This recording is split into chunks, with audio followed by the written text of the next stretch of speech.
large numbers. So do keep an eye out for them. They don't come to bird feeders. What they do come to is berries. And these birds devour berries. And they're often in flocks. And they tend to be very tame. You can get very close to them because you may well be the first human being they've ever met. And the areas where they tend to nest, there are almost no humans. So they could have gone their whole lives there without ever seeing one of us. But then they come here, they don't really associate us with danger, and you get very close and get very nice photographs like this one. And they basically gorge themselves on berries. And they are absolute berry-eating machines. They eat about 3 times their own weight in berries every day. Actually, 3 times their own weight every day. Basically, berry-eating machines. In one end and out the other, quite literally. That's what they do. If your car happens to be parked underneath the tree where there are waxwing feeding, you'll know all about it. It's flat. And talking of platters, there's another problem this bird has, because it eats so many berries.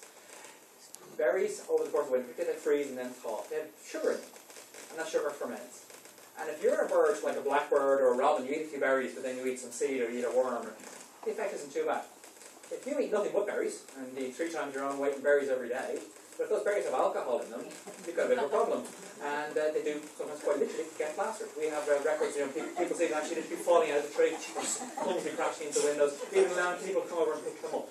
And some cases they've actually even died of alcohol poisoning. So if you find a waxwing that's incapacitated in that way, the advice I give you is the same advice I give to any of you who find yourself in that situation. Put the bird in a box, but in a nice, quiet, dark room and allow it to sleep it off. And then the next morning it might have a bit of a groggy head, but usually it will have worn off, and you can just release them and then they'll fly off straight away. And they go back to feeding. Yeah. So that's one of the occupational hazards for waxing. By the way, if you're wondering where the name comes from, you see those little patches of red in the wing. It looks very much like the red wax that used to be used to seal legal documents, the rings and all that. That's where the name for that comes from.